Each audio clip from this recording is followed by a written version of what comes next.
Hello and thank you for joining us today at Distracted by Life. Our podcast is all about making change within yourself and your relationships. We share conversations, stories, and explore ideas coming from our lifelong journey of the high points and especially the low points where we learn to face our fears or cope with pain, loss, and failure. We do this in a discovery quest to establish patterns around our past and understanding whether we are tripping up from our past or being held hostage by it. We work on identifying ways to move forward, aligning our core values, and unlocking the keys to self-awareness, self-acceptance, self-compassion, and letting go of what is not serving you positively in life. A better you is always there, ready to explore in a new world. So let's begin. Welcome to Distracted by Life. My name is Dan, and today's topic is about perfectionism. I think the only way to start off this topic is simply by mentioning a quote. And it goes, "The thing that is really hard and really amazing is giving up on being perfect and beginning the work of becoming yourself." That's Anna Quindlen. So Amal, what can you tell us about this topic? Well, let's talk about perfectionism in terms of what it is not. Perfectionism is not the same as thriving to be your best. It's not about healthy achievement or growth. Perfectionism is not self-improvement.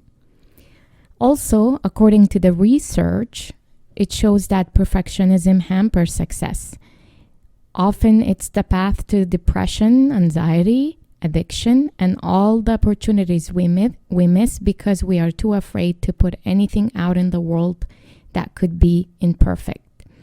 Perfectionism is also all the dreams that we don't follow because of our deep fear of failing and making mistakes and disappointing others. In truth, really, and sadly, it's terrifying to risk when you are a perfectionist because your self-worth is on the line. More like your self-worth depends on it. So what thoughts are associated with perfectionism that comes to mind? Well, perfectionism is self-destructive and addictive belief system that fuels thoughts like this. If I'm perfect, live perfectly, and do everything perfect, I can avoid or minimize the painful experience of shame, judgment, and blame. Or I can avoid others picking or tearing me apart. Yeah, okay, what about an example of that then? Sure. So I'm going to give you an example. I used to, in every interview, they ask me what is my weakest point, and I would say perfectionism. Because I thought that was like the smartest thing to use because you don't want to get into the weeds of what is your weakest things. So in reality, it is a disease actually to me. I think perfectionism is definitely a disease. So when I would say this and they have this chuckle and a smile. And so I'm thinking, wow, I impressed them really because now they're hiring this candidate that is completely a perfectionist. That means my work is going to be flawless. So I'm setting this expectation to the interviewer, and then the interviewer giving me that smile, and I'm thinking, yes, I impressed them. But in reality, what I did here is that I followed with an explanation. You don't have to, I don't give opportunities to executive to ask me anything twice or making mistakes because I'm already hard on myself that they don't need to do that work. I do it for them. That was an awful thing to say. And I literally used to say that in every single interview. Now, a few years later, after I've done the work on this part, I realized that is not the way to say it at all and not the way to describe it. And so I now start to stay away from using perfectionism as my weakness and really be honest and authentic with my answers, because perfectionism is It's an awful, awful thing to say, to try to to overcompensate for something else. That's what it is. You're overcompensating because you're afraid. You're putting an armor up.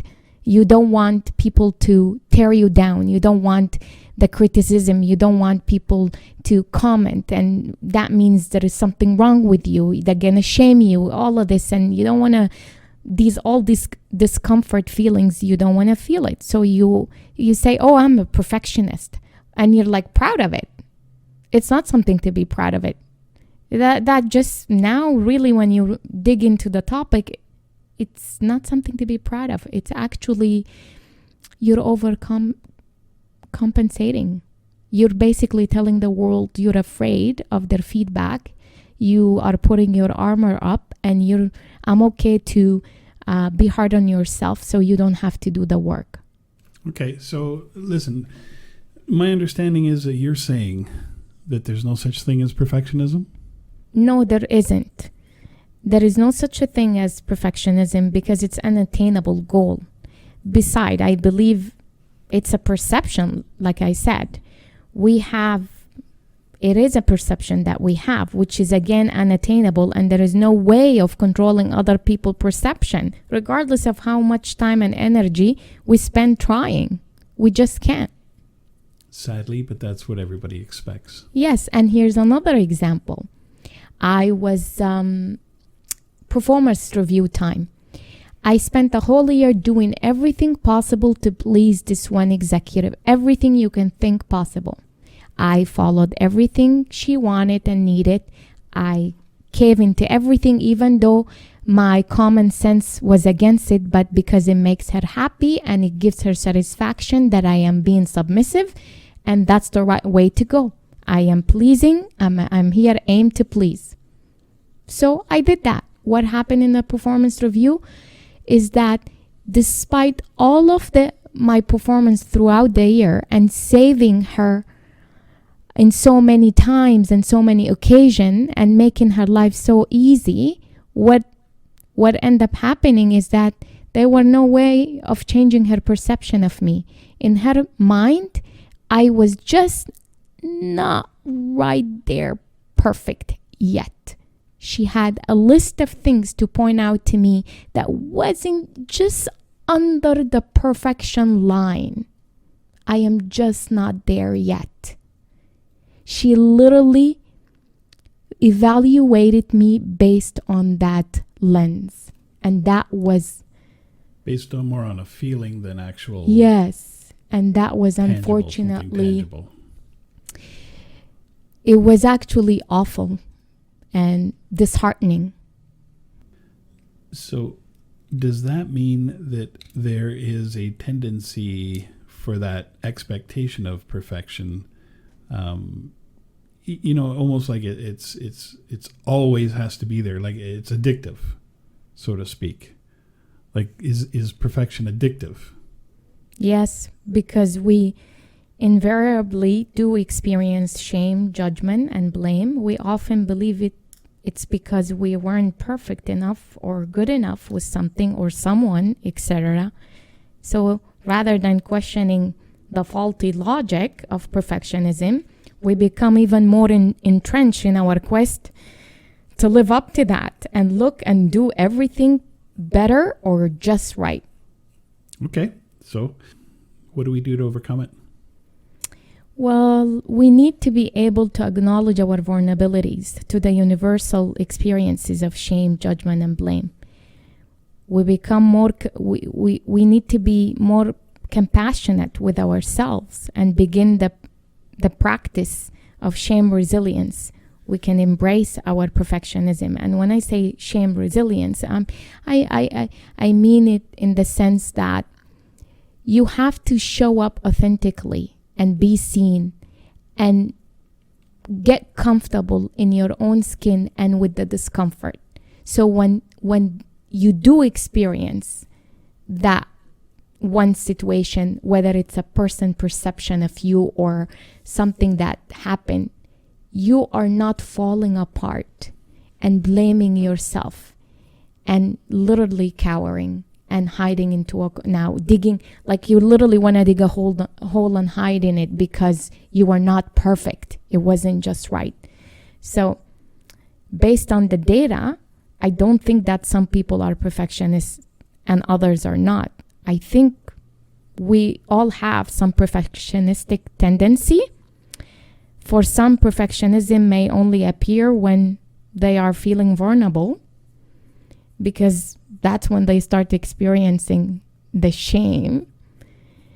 For others, perfectionism can be compulsive, chronic, and debilitating, similar to addiction. Like I mentioned before, I started to work on my perfectionism tendency one step at a time. And in doing so, I finally understood the difference between perfectionism and healthy achieving, which bring me back to my previous episode about inner critic.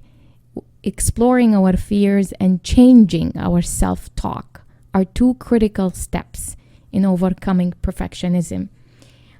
And also, another thing to mention is that I have this quote that I include on my coaching site under the About page. And the quote literally says this: I am in competition with no one. I have no desire to play the game of being better than anyone. I am simply trying to be better than the person I was yesterday. There is an actually funny story about that, is that at work, in a past job, someone was all kind of constantly calling me, oh, Miss Little Perfect, you're such a perfectionist and this and that. So I was so annoyed that I was labeled that way because I don't view myself as a perfectionist. So I ended up typing this quote and actually put it up on my desk. So everyone stopped by my desk sees it, because my coworkers who were executive assistants just like myself were literally attacking me every time I've done something that is right or makes sense. Rather than I was praised for it, I was told, oh, you know it all, you Miss Perfect. You're such a perfectionist. And I was trying to say, that's not what I am. That's what I'm simply trying to be a better person than I was yesterday. That is all for today.